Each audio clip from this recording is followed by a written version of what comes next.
আসসালামু আলাইকুম। সবাইকে স্বাগত জানাচ্ছি আমি নাইম ফাথম মুবিন। শুরুতে সংবাদ শিরোনাম। বাংলাদেশের সর্বশেষ গুরুত্বপূর্ণ আপডেট সংবাদে আপনাকে স্বাগত। শুরুতেই সংবাদ শিরোনাম, পরে বিস্তারিত।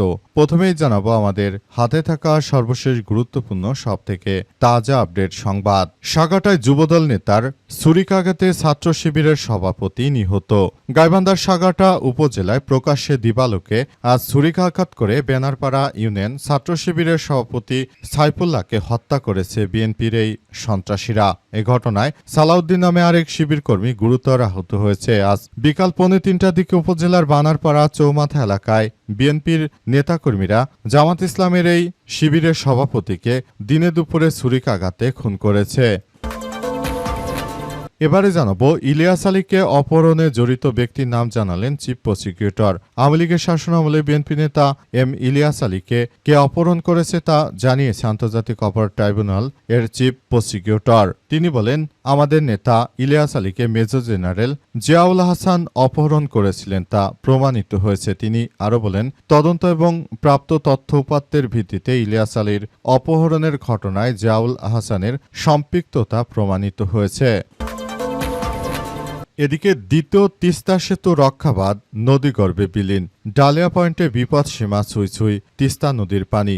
রংপুরের গঙ্গাচড়া উপজেলায় তিস্তা নদীর পানি বৃদ্ধি পেতে পেতে রংপুর লালমনিরহাট জেলার আঞ্চলিক সড়কের দ্বিতীয় তিস্তা সেতু রক্ষাবাদের অংশে আবারও ভয়াবহ ভাঙন শুরু হয়েছে।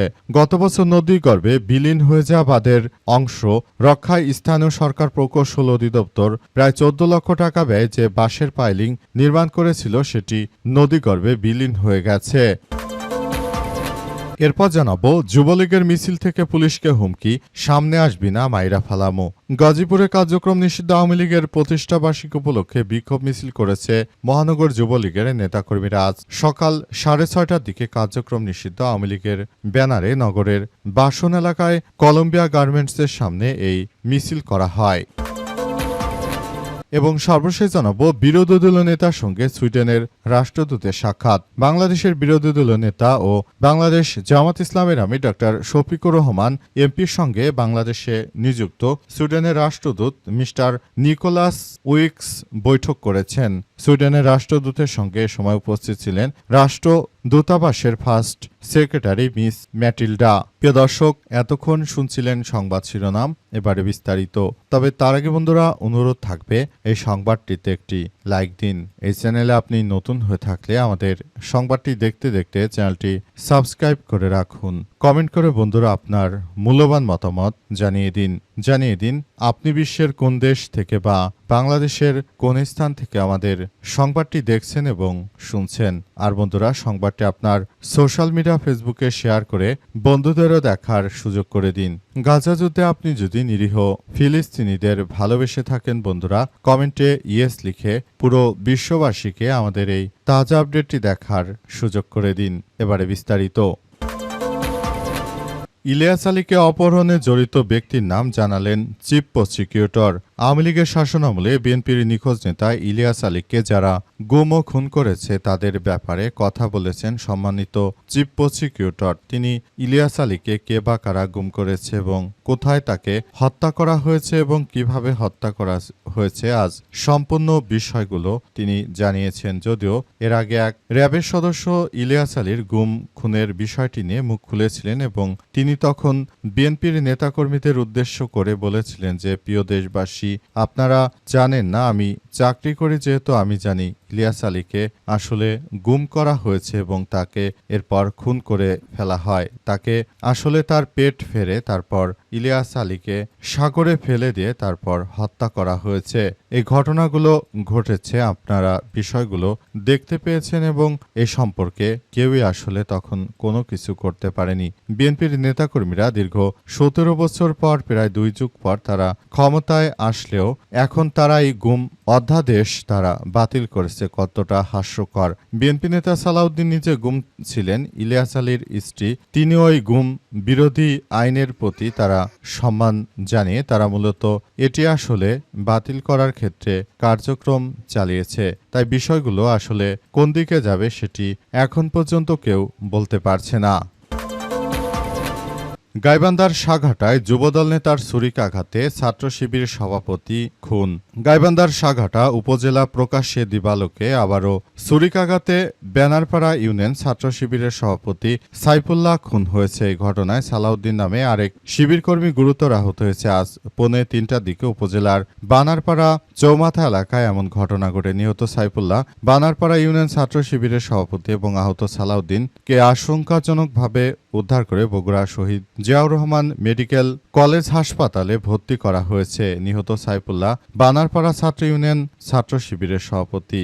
স্থানীয় সূত্র থেকে জানা গেছে যে সাঘাটার কোচুয়া সরকারি প্রাথমিক বিদ্যালয় ম্যানেজিং কমিটি গঠনকে কেন্দ্র করে উপজেলা চত্বরে বিদ্যালয়ের প্রধান শিক্ষক হাবিবুল্লাহর সঙ্গে বোনারপাড়া ইউনিয়ন যুবদলের আহ্বায়ক মুকুল মিয়ার সঙ্গে কথা কাটাকাটি হয়। পরে বোনারপাড়া ইউনিয়ন ছাত্র শিবিরের সভাপতি সাইফুল্লাহ ছাত্র শিবির কর্মী সালাউদ্দিন সহ স্থানীয় নেতাদের হস্তক্ষেপে বিষয়টি মীমাংসায় পরিণত হয় এবং সংশ্লিষ্টরা উপজেলা চত্বর ত্যাগ করেন। প্রত্যক্ষদর্শীদের দাবি, ঘটনার প্রায় 10 মিনিট পর বোনারপাড়া ইউনিয়ন ছাত্র শিবিরের সভাপতি সাইফুল্লাহ ও শিবির কর্মী সালাউদ্দিন উপজেলা সংলগ্ন বোনারপাড়া চৌমাথা এলাকায় অবস্থান করছিলেন। এ সময় পরিকল্পিতভাবে বোনারপাড়া ইউনিয়ন যুবদলের আহ্বায়ক মুকুল মিয়া, তার ভাই পলাশ ও বোনারপাড়া ওয়ার্ড বিএনপির সদস্য রবিউল ইসলাম, যুবদল নেতা আশরাফ, মোনারুল জব্বার সহ 10 থেকে 13 জনের একটি দল ধারালো অস্ত্র দিয়ে তাদের উপর হামলা চালিয়ে সেখানে তাদের কুপিয়ে হত্যা করেছে।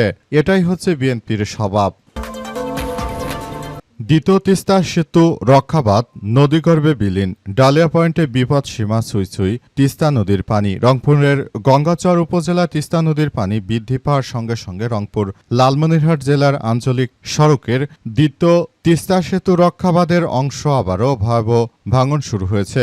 নদীর গর্ভে বিলীন হয়ে যাওয়ার আশঙ্কা করা হচ্ছে। গত বছর নদীগর্ভে বিলীন হওয়া বাঁধের অংশ রক্ষায় স্থানীয় সরকার প্রকৌশল অধিদপ্তর এলজিআরডি প্রায় 14 লক্ষ টাকা ব্যয়ে যে বাঁশের পাইলিং নির্মাণ করেছিল তা বছর না যেতে এবারের বন্যায় সেটি একদম ধসে পড়েছে। শুধু শুধু টাকা অপচয় করে তারা যেটি করেছিল সেটি আবারও একদম ধসে পড়েছে অবস্থায় তাদের উন্নয়নের গুণগান গাইতে শুরু করেছে এলাকাবাসীর দাবি যে কাজে বিপুল পরিমাণ অনিয়ম ও দুর্নীতির কারণে এই পাইলিংটি মাত্র 1 বছরের ব্যবধানে ধসে পড়েছে। এখন এই তিস্তা সেতুরক্ষাবাদ নদীগর্ভে যদি পুরোপুরি বিলীন হয়ে যায় তাহলে বাংলাদেশের রংপুরের প্রায় প্রতিটি জেলায় বন্যার আশঙ্কা করা হচ্ছে। হঠাৎ করে ভারতের গজলডোবা দিয়ে বাংলাদেশে গজলডোবা বাঁধ ছেড়ে দেওয়ার কারণে বাংলাদেশে বিপুল পরিমাণ পানি ঢুকতে শুরু করেছে। এর ফলে বিভিন্ন পয়েন্ট দিয়ে বাংলাদেশে বিপুল পরিমাণ আসলে পানি ঢুকতে শুরু করেছে। এর ফলে দেশজুড়ে এক চরম অনিশ্চয়তার সৃষ্টি হয়েছে। সবাই বিষয়গুলো নিয়ে খুবই গুরুত্ব সহকারে দেখলেও সরকার আদতে বিষয়টি নিয়ে কি ভাবছে এখন পর্যন্ত তারাও বিষয়টি নিশ্চিত করতে পারেননি। যুবলীগের মিছিল থেকে পুলিশকে হুমকি, আসবি না মাইরা ফেলামো। গাজীপুরে কার্যক্রম নিষিদ্ধ আওয়ামী লীগের প্রতিষ্ঠাবার্ষিকী উপলক্ষে বিক্ষোভ মিছিল করেছে মহানগর যুব দলের নেতাকর্মীরা। আজ সকাল 6:30টার দিকে কার্যক্রম নিষিদ্ধ মহানগর যুবলীগের ব্যানারে নগরের বাসন থানা এলাকায় কলম্বিয়া গার্মেন্টসের সামনে মিছিল অনুষ্ঠিত হয়। বিক্ষোভ মিছিলের কাছে পুলিশ দেখে হুমকি দেওয়ার একটি ভিডিও সামাজিক যোগাযোগ মাধ্যমে ছড়িয়ে পড়েছে। ভিডিওতে পুলিশ দেখে নেতাকর্মীদের বলতে শোনা যায় যে ওই একটাও সামনে আসবি না, আসলে মাইরা ফেলামো, একটাও সামনে আসবি না। মহানগর বাসন থানার ওসি হারুনুর রশিদ বলেন, আমরা ভিডিওটি দেখেছি, তবে এটি আজকের নাকি আগের কোনো ঘটনা তা যাচাই বাছাই করা হচ্ছে। ছড়িয়ে পড়া ভিডিওতে দেখা যায় যে মহানগর বাসন থানা এলাকায় ঢাকা ময়মনসিংহ মহাসড়কে শাকিল এন্টারপ্রাইজ নামের একটি ব্যবসা প্রতিষ্ঠানের সামনে 20 থেকে 30 জনের একটি দল ব্যানার নিয়ে মিছিল শুরু করে। সেখানে পুলিশের কিছু সদস্য উপস্থিত ছিল। তারা সেখানে আসার পর আসলে তারা এই মিছিলটি বাধা দেওয়ার চেষ্টা চালানোর জন্য কিছু পুলিশের সদস্যরা সামনে আসতে শুরু করে। তখন আওয়ামী লীগের ওই নেতাকর্মীরা পুলিশের সদস্যদের হুমকি ধামকি দিতে থাকে। অবস্থায় এখন আসলে পরিস্থিতি থমথমে অবস্থা বিরাজ করছে। আওয়ামী লীগের নেতাকর্মীরা তারা মূলত আসলে কিছুই করতে পারছে না। তারা একরকম দিশেহারা হয়ে পড়েছে, কারণ দীর্ঘ প্রায় 2 বছরের মতো আওয়ামী লীগের নেতাকর্মীরা তারা দেশে না থাকাতে মূলত সারা দেশ জুড়ে এক চরম অনিশ্চয়তার সৃষ্টি হয়েছে।